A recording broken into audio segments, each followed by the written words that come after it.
थी 6 साल जो है संबी में पढ़ा है, उसने संबी में पढ़ा है। आप लोग संबी वालों का बयान लीजिए, उन्हें पता होगा कि वो बच्ची कैसी थी, कितनी कोमल दिल की थी। वो किसी के साथ कोई उसका लड़ाई झगड़ा कभी नहीं हुआ था, लेकिन स्कूल वालों ने उसको 4 महीने में ही ऐसा क्रिमिनल बता दिया जैसे लग रहा है को बहुत बड़ा कुख्यात अपराधी वो, और उसको सजाए मौत दे दिए लोग। क्या मेरी बेटी ने इतना बड़ा अपराध नहीं किया था। छोड़ दे, आप दीजिए साक्ष्य अपना। आपने उस बेटी के साथ कुछ नहीं किया है, आप साक्ष्य दीजिए, आप घर जाइए। लेकिन आपने अगर कुछ किया है तभी न जेल गए आप। बिना किए आज इतनी मीडिया है। आपको बता दें कि इनके विद्यालय में पिछले दिनों एक आजमगढ़ के सामाजिक कार्यकर्ता को पीटा गया था अंदर ही स्कूल के। अरे मारा था इन लोगों ने। ये गुंडे हैं भैया, गुंडे।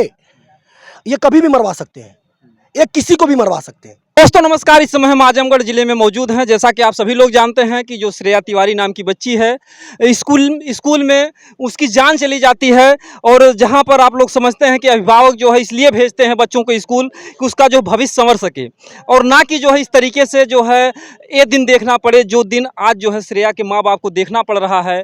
कहीं ना कहीं से मैं ये भी बता दूं कि जो आज का दिन है, जो मैं आज यहाँ पर मौजूद हूँ, आज के जो है सारे स्कूल जितने भी हैं सारे के सारे स्कूल बंद कर दिए गए हैं। और ये स्कूल इस पक्ष में नहीं बंद किए गए हैं कि श्रेया बिटिया की जान चली गई है, बल्कि इस पक्ष में जो है बंद किए गए हैं कि उनका एक जो है वो कमेटी बन सके। और ये जो इन लोग की दादागिरी है, कहीं ना कहीं से जो ज़्यादा वसूली हो रही है, ये जो प्राइवेट स्कूल जो कहीं ना कहीं से जो परिजन होते हैं उनको किस तरीके से शोषण किया जा सके, इन लोगों की एक अपनी अलग नीति है। तो यहाँ पर देखिए सामाजिक कार्यकर्ता है एक हमारे बीच में, और बहुत ही अच्छे तरीके से, क्योंकि कोई दूसरे को मैटर को लेकर इतना परेशान नहीं होता, लेकिन इनको जो है मैं सलाम करता हूँ इनके जज्बे को, क्योंकि जो इनकी सोच है परहित सरिस धर्म नहीं भाई, इस आधार पर दूसरों के हितों के लिए ये अपनी कुर्बानी देने के लिए तैयार हैं। मैं इनको बहुत बहुत जो है सलाम करता हूँ, कोट कोट नमन है इनको। ऐसे जो हमारे जो बीच में भाई हैं, अगर इस तरीके से लोग रहेंगे समाज में, अगर हर जिले में अगर इस तरीके के जुआ अगर सिर्फ 5 लोग रहें तो शायद उस जिले में कोई घटना ऐसी नहीं होगी। भैया क्या नाम है आपका? मेरा नाम विवेक पांडे है और मैं इसी आजमगढ़ का जन्म है मेरा। मैं एक सामाजिक कार्यकर्ता के रूप में काम करता हूँ। तो ये जो सामाजिक कार्यकर्ता है या सामाजिक, ये कहाँ से आपको मतलब कैसा विचार कहाँ से आया? आपको माता पिता से या आपने खुद ऐसा विचार? देखिए, इस स्टोरी में सिर्फ इतना है कि बचपन से ही सामाजिक हूँ। जी। कक्षा 4 में पहली बार मैंने एक नाटक लिखा था, झोला छाप डॉक्टर। तो मेरी सोच समझ सकते होंगे कि मेरी सोच कक्षा 4 से है इनके खिलाफ, इन भ्रष्टाचारियों के। ठीक है, तो अब उस सोच के पीछे हमारे माँ बाप या हमारा परिवेश, हमारा समाज, हमारे लोगों ने, हमारे दोस्त, हमारे मित्र, सबने हमारा साथ दिया है और आजमगढ़ ने भी भरपूर साथ दिया है मेरा। मैं बहुत बहुत धन्यवाद करता हूं कि आज मैं यहाँ खड़ा हूं तो हमारे आजमगढ़ की देन है। बड़ी क्रांतिकारी भूमि है यहाँ की। यहाँ का जर्रा जर्रा जो है ना वो इंकलाब लिखता है। तो आजमगढ़ की ज़मीन क्रांतिकारियों की ज़मीन है और यहाँ से हमेशा क्रांति हुई है। इस इतिहास पर बात करेंगे तो बातें लंबी हो जाएंगी। आगे आप अपना सवाल। जी, मैटर तो चल रहा है जो है श्रेया तिवारी नाम की जो बच्ची है, इसके बारे में आपका क्या कहना है? देखिए, श्रेया की जो घटना है वो घटना बहुत दुखद घट चुकी है। उस घटना में प्रशासन ने अपना एक कदम आगे बढ़ाते हुए निष्पक्ष जो भी साक्ष्य मिले उस साक्ष्य के आधार पर उनके ऊपर कार्रवाई करते हुए उनको जेल भेज दिया। न्यायपालिका की आगे कार्रवाई, हमें न्यायपालिका पर पूर्ण विश्वास है। हमें आज न्यायपालिका पर पूर्ण विश्वास है और हमें इसमें कोई संदेह नहीं कि न्यायपालिका न्याय नहीं करेगी। लेकिन ये देख लीजिए कि ये भेड़िए कैसे एक साथ एकजुट हो गए हैं। ये एक साथ पूरा एकदम जितना इनका लूट तंत्र है सब बंद है। आप हमको बताइए कि अब एक बात आप कर लीजिए कि एक दिन अगर आप छुट्टी करते हैं, बस बिजली का जो बचता हुआ पैसा है वो कितना होता है? करोड़ों का खेल आज खेले ये लोग। ये बड़े स्वार्थी लोग हैं।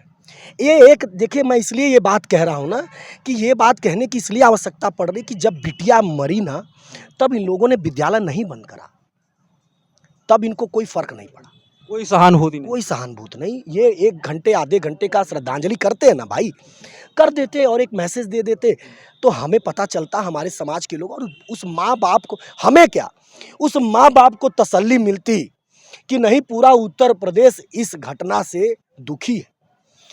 वो श्रेया तिवारी, सिर्फ श्रेया तिवारी एक की माँ बाप की बेटी नहीं थी, उसकी जगह आपकी भी बिटिया हो सकती थी। इस बात को समझने की ज़रूरत है। जब आप इस बात को समझेंगे तो आपके अंदर इंसानियत होगी। इनकी इंसानियत मर गई है। इनकी इंसानियत इसलिए मर गई है कि सिर्फ इनको फीस से मतलब है, शुल्क से मतलब है। किसके नाम पे? खेल के नाम पे, कूद के नाम पे, मनोरंजन के नाम पे, डांस के नाम पे, नाच के नाम पे, गाना के नाम पे, और घुमाने के नाम पे, तमाम पढ़ाई में पता नहीं कौन कौन सा शुल्क आ गया है। हम लोग तो एक बार फीस जमा करते थे और साल भर पढ़ लेते थे। जूता बदल गया, जूता का रंग बदल गया, फीता बदल गया, कलम बदल गई, कापी बदल गया। इसका जो क्या बोलते हैं, कबर भी आप इनसे पूछ के लगाएंगे, दूसरी दुकान से ले लिए तो काम गड़बड़ा जाएगा। कलर वही होना है, कमीशन है, ये कमीशन का खेल है। और आप समझिए कि जैसे एक आतंकवादी काम करता है, अपने आतंक को बढ़ाने के लिए समाज को पहले वो क्या करता, दहशत। वो इराक में जो घटनाएं होती रहीं, जो वीडियो आता रहा, उसमें क्या होता था, वो एक आदमी को लाते थे और काट देते थे, और जब उसको गोली मार देते थे और उसकी वीडियो को वायरल करवाते थे, दहशत पैदा करते थे। तो ये लोग दहशत पैदा करने के लिए, बच्चों को डराने के लिए कि हम हैं, हमारे खिलाफ कोई आवाज नहीं उठा सकता, तो ये बच्चों के अंदर दहशत पैदा करने के लिए विद्यालय बंद किए। इसके खिलाफ बोलना होगा।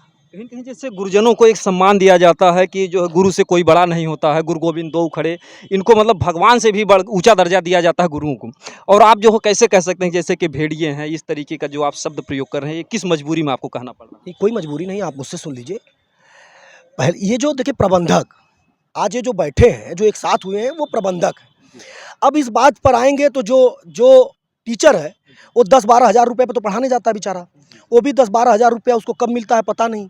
ये तो फीस तो वसूल लेते हैं, उसको 1 महीना 2 महीने बाद पैसा मिलता है, ठीक है। एक दिन छुट्टी कर दिया बेचारा, तो ये टॉपिक अलग है। शिक्षकों के साथ भी बड़ा अन्याय हो रहा है, जी जी जी, ठीक है। यही बात था कि भाई जो गुरुओं को इतना सम्मान दिया जाता है, तो जो उन्होंने भेड़िए शब्द का प्रयोग किया है, कहीं न कहीं से जो स्कूल को बिजनेस बना रहा है। प्रबंधक, आप समझिए, एक माफिया जो कि पहले वसूली किया करता था, एक माफिया जो पहले गुंडा तंत्र चलाया करता था, अब सारे रास्ते बंद हो गए, तो अब क्या करेगा? विद्यालय खोल लो। इससे बढ़िया वसूली का काम क्या है? समाज में बढ़िया सफ़ेद कुर्ता पहन के, फार्चूनर लेकर के 4 ठो बंदूक लेकर घूमिए, 4 ठो बंदूक लेकर के घूमिए। आप मुझे बताइए, आप प्रबंधक हैं? अगर आप प्रबंधक हैं, आप गुरु हैं, अगर आप मान लीजिए, मैं कहता हूँ आप प्रबंधक हैं, चलिए गुरु हैं, आप शिक्षा देते हैं, आप पढ़ाते हैं, लिखाते, पिस्टल लेके घूमने क्या जरूरत है भाई? क्या जरूरत है? आप चले जाइए बड़े बड़े विद्यालय, 4 ठो गन लेके खड़ा रहेंगे। इसे काहे जानते हैं? अंदर कोई अभिभावक घुस करके कुछ कह करके ना चला जाए। आपको बता दें कि इनके विद्यालय में पिछले दिनों एक आजमगढ़ के सामाजिक कार्यकर्ता को पीटा गया था, अंदर ही स्कूल के। अरे मारा था इन लोगों ने। ये गुंडे हैं भैया, गुंडे। ये कभी भी मरवा सकते हैं, ये किसी को भी मरवा सकते हैं, लेकिन इनके मरवाने और मरने से मैं डरने वाला नहीं हूँ। इतना आपको पता है कि गुंडे इतने बड़े हैं, लेकिन फिर आपको डर क्यों नहीं है? क्यों आप इतनी ऊंची आवाज़ उठाते हैं? देखिए, एक मंगल पांडे थे ना, मंगल पांडे अगर ये सोच लिए होते कि मैं अगर आवाज़ उठाऊंगा मुझको जेल हो जाएगी, फांसी हो जाएगी, तो मंगल पांडे आवाज़ नहीं उठाते और ये लड़ाई बढ़ती नहीं। लड़ाई लड़ने के लिए किसी को तो अपनी कुर्बानी देनी पड़ेगी। कुर्बानी के लिए तैयार हो, उस कुर्बानी के लिए तैयार हो। इसका अंजाम क्या होगा मुझे नहीं पता, लेकिन ये लड़ाई तो लड़ी जाएगी और बेबाकी से लड़ी जाएगी और बहुत ईमानदारी से लड़ी जाएगी। जब तक कि ये मान न ले, जब तक कि इनके रवैये में बदलाव ना आए, ये लिखित रूप से शासन सत्ता को बताएं, अभिभावकों को की कमेटी बने, उनके साथ एक इनकी बातचीत हो, अभिभावक आकर कह दे नहीं ठीक है, हमें भी संतुष्टि मिलेगी, हम भी पीछे चले जाएंगे। लेकिन ये घटना, इस तरीके की घटना लगातार होती है। और ये बात समझिए कि ये श्रेया तिवारी टॉर्चर होकर के नहीं मरी है। आप अगर कोई आत्महत्या होती है, आप मैं आपके चैनल के माध्यम से कहना चाहता हूँ, उस आत्महत्या के जब पीछे जाएंगे आप, अगर कोई बाप अगर आत्महत्या करता है तो वो उसकी गरीबी, आर्थिक कमजोरी में फीस भी आता है बच्चों का। जी बिल्कुल। तो आप ये समझिए ना कि इतना बोझ मत दीजिए कि कोई आत्महत्या कर ले। मेरा बस इतना कहना है। नहीं, इसमें तो गई बेटी की जान जो है, तो जो उसमें जैसे बातें सामने आ रही कि उसको 90 मिनट तक कमरे में टॉर्चर किया गया, इसके बारे में कहाँ तक जानकारी, उस बिटिया के साथ कैसे क्या हुआ, हमारी जो जनता देखे। अब देखिए, जैसे क्या है कि अगर आप इस बात पर पूछेंगे तो वहाँ हम थे नहीं। जी। और इस बात को हम कैसे कह सकते हैं? जो समाज बता रहा है, जो वीडियोस के जो फुटेज हैं, जो फुटेज आ रहे हैं, उस फुटेज के अनुसार उस बच्ची को उस अंदर रखा गया। अंदर तो कैमरे थे कि नहीं थे वो भी साक्ष्य की बात अलग है कि कैमरे हटाए गए कि नहीं। ऐसा भी बताया जा रहा है कि वो कैमरे बंद। देखिए, ये जांच का विषय है। इस पर कुछ बोलना मुझ जैसे सामाजिक कार्यकर्ता का उचित नहीं। कुछ तो हुआ था, ऐसे कोई नहीं मरता, मतलब कुछ कोई जान नहीं देता इतनी आसानी से। वो लड़की व्रत थी, सोमवार का दिन था, वो सोमवार का दिन था और वो लड़की व्रत थी। जिस समय वो उसको टॉर्चर किया गया, टॉर्चर करने के बाद वो लड़की आत्महत्या कर ली। आप कहते हैं फ़ोन शुक्रवार को पकड़ा गया था ना, आप कहते हैं कि प्रिंसिपल महोदय नहीं थी, वाइस प्रिंसिपल थी ना। फ़ोन रख करके आप उनके घर वालों को क्यों शुक्रवार को जानकारी नहीं दिए? आपने फ़ोन किया? नहीं।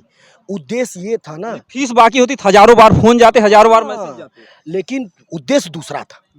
उस बच्ची के प्रति उनका जो उद्देश्य था वो दूसरा था। मैं विवेक भैया से एक लास्ट में ये सवाल करना चाहूँगा कि जो मतलब श्रेया की माँ का जो दर्द था वो थोड़ा हल्का हुआ कि 2 लोग गिरफ्तार हुए, और जब वही स्कूल के लोग, वही स्कूल का प्रबंधक जब उनको छुड़ाने में लग गया और वीडियो भी एक बनाया कि कहीं न कहीं से बच्चियों से भी बुलवाया गया, तो उस माँ का दर्द और गहरा हो गया। इसके बारे में आप क्या?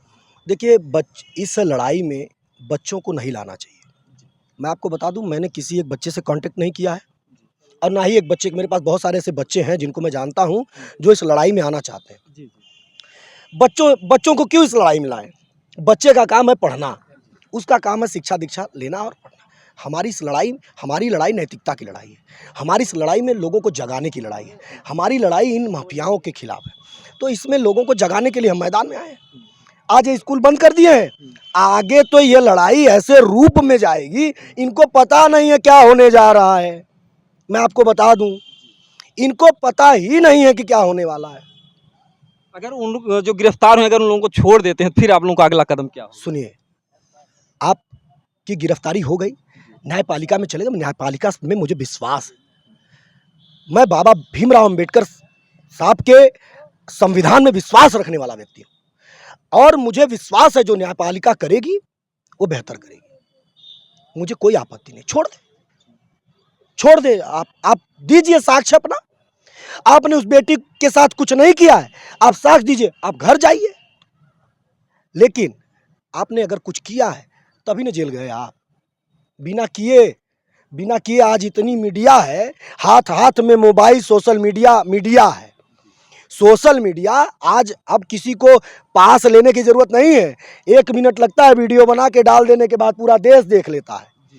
तो इस ज़माने में किसी भी प्रकार से शासन गलत नहीं करता है। ये मुझे ऐसा लगता है, ये मेरा अनुभव रहा है। कुछ लोगों का मतलब कल ये सवाल था, वो जो डीबी कॉलेज है, कुछ बच्चों का, कि वो जो कॉलेज है, जो इतनी बड़ी घटना घट गई, वो अगर कॉलेज किसी जो है मतलब दूसरे किसी कमज़ोर वर्ग का होता, तब तक बाबा का बुलडोजर चल जाता। इसमें आप क्या कहना चाहते हैं? बिल्कुल सही बात है। देखिए, पैसे एक बच्चे ने खुल कर बोल दिया कि अगर ये कॉलेज कहीं किसी यादव का होता है, मुसलमान भाई का होता, तब तक बाबा का बुलडोजर दौड़ जाता है। देखिए, इस बुलडोजर की बात पर मैं आपको कहना चाहता हूँ कि वो जो मंदिर है ना, उसको मंदिर कहा जाता है। कॉलेज तो मंदिर है। मंदिर पर कहीं ना कहीं किसी भी मंदिर पर मुझे लगता है कि अगर उस मंदिर में कोई अनियमितता है तो उसको बंद कर देना, सील कर देना न्यायपूर्ण है। मंदिर को गिराना नहीं चाहिए, इसके पक्ष में नहीं हो। पाप से घृणा करना चाहिए, पापी से नहीं। आप उसकी व्यवस्था बदलने की बात मैं कर रहा हूँ। मैं विद्यालय में पढ़ने और पढ़ाने की व्यवस्था को बदलने की बात कर रहा हूँ। शिक्षकों के साथ न्याय हो, मैं शिक्षकों के न्याय की भी बात करता हूँ। ये पॉलिसी उन्होंने बताया कि दोष सिर्फ प्रबंधक का है। तो समझिए ना कि जब एक प्रबंधक अपने यहाँ प्रिंसिपल को वसूली करने वाला प्रिंसिपल रखता है, पहले प्रिंसिपल रखे जाते थे पढ़े लिखे कायदे के प्रिंसिपल रखे जाते थे, जिनके अंदर मानवता ह्यूमैनिटी पढ़ाने का, पहले प्रेयर जो होता था वो हिंदी में हुआ करता था, जो प्रार्थना होती थी वाह सकते हमें तो दया नहीं देकर कर्तव्य मार्ग पर डट जावे। तो जब स्कूल में हम लोग जाते थे ना, तो जब क्लास में घुसते ही बच्चे को यही पढ़ा दिया जाएगा, अरे तो बच्चा क्रांति करेगा भाई देश के लिए। अगर वो आईएएस बनेगा ना, तो देश की आईएएस की कुर्सी पर तमाम आईएएस ऐसे मैं जिनको जानता हूँ बैठते हैं, इंसाफ करते हैं। क्यों? क्योंकि वो क्या पढ़े हैं, वो यही पढ़ के गए हैं, कर्तव्य मार्ग पर डट जाए। मेरे चाचा इस समय पीएससी में एसपी हैं और वो प्राइमरी से पढ़ के गए। तो शिक्षा लेने के लिए, मानवीय शिक्षा लेने के लिए हमें और हमारे इस समाज के लोगों को, हमारे इस व्यवस्थाओं को बदलने की जरूरत है। पहले हुआ करती थी, अब नहीं है। हम सरस्वती शिशु मंदिर में पढ़े, हम तो खाना भी जब खाते थे तो मंत्र पढ़ के खाते थे, हाथ धुलना सिखाया जाता था, मंत्र सुबह उठ करके कराग्रे वसदे लक्ष्मी हाथ देख करके हम उठते थे, धरती माँ को पूज करके तब हम अपना पैर रखते थे, माता पिताजी का पैर छू करके तब हम विद्यालय जाते थे। अब वो गुड मॉर्निंग गुड नाइट सिखाया जा रहा है। ये देखिए, इस बात पर जाएंगे तो बातें दूसरी तरफ चली जाएंगी। बहुत बहुत धन्यवाद आपको जो है, और मैं कहूँगा कि इस वीडियो को ज़्यादा से ज़्यादा शेयर करें। लास्ट में भैया आप आजमगढ़ की जो जनता उनसे क्या? देखिए, मैं आजमगढ़ की जनता से अपील करना चाहता हूँ, आप अपनी खुद लड़ाई लड़िए। ये रावण रूपी जो राक्षस है, इन राक्षसों के खिलाफ लड़ने के लिए भगवान राम बनना पड़ेगा, बन जाना होगा। पैर में कांटे चुभेंगे, खून निकलेंगे, तमाम राक्षस आएंगे, आपके ऊपर हमला करेंगे। डरना नहीं, नदियां पार करनी होगी, रातें गुजारनी होगी। तमाम चील कौए जो ये हैं, चील कौए है ना, राक्षस चील कौए के रूप में जो राक्षस है, नोचेंगे आपको। तो डरना नहीं, निकल जाना है। 2 दिन का वनवास, भगवान राम 14 दिन, रावण का वध, सामाजिक न्याय, आपका 2 दिन का निकलना, सामाजिक न्याय, रावण का वध, आपके घर के बच्चों को इंसाफ मिलेगा। 2 दिन की लड़ाई लड़िए, घर से बाहर निकलिए। जब निकलने का मन करे, मत मेरे नेतृत्व की चिंता करिए, खुद विवेक बनिए, खुद आप अपनी लड़ाई लड़िए, बाहर आइए और अपनी लड़ाई के लिए लोगों से मांग करिए, सरकार से मांग करिए, ट्वीट करिए, लिखिए, बाहर निकलिए, चर्चा करिए लोगों के बीच में। फेसबुक पर चर्चा करने से ज़्यादा बेहतर है, फेसबुक पर भी करिए, लेकिन बाहर भी आकर के चर्चा करिए, लोगों के बीच में लिखिए और पढ़िए। जी धन्यवाद, बहुत बहुत धन्यवाद। जैसे कौन कहता है कि भगवान अवतार नहीं लेंगे पापी के प्रति, लेकिन आज अगर घर घर रावण है तो इस तरीके से कहते हैं कि जब जब होए धर्म की हानि, आसुर बढ़े महाअभिमानी, और तब तब हरि मनुष्य तन धरहि, भक्त हेत लीला बहु करहि। तो आज इसी तरीके से जुआ कहीं से नहीं, कोई राम बन के नहीं आता है, कोई भगवान ऐसे नहीं आता है। और पुरुषोत्तम राम थे, पुरुषों में उत्तम इसीलिए कह गए क्योंकि इसी तरीके से उन्होंने भी समाज के लिए अपनी कुर्बानी दी थी। मैं और कुछ नहीं कहूँगा दोस्तों। इस वीडियो को अगर लगे कि समाज हितैषी है तो इस वीडियो को ज़्यादा से ज़्यादा शेयर कीजिए। जय हिंद।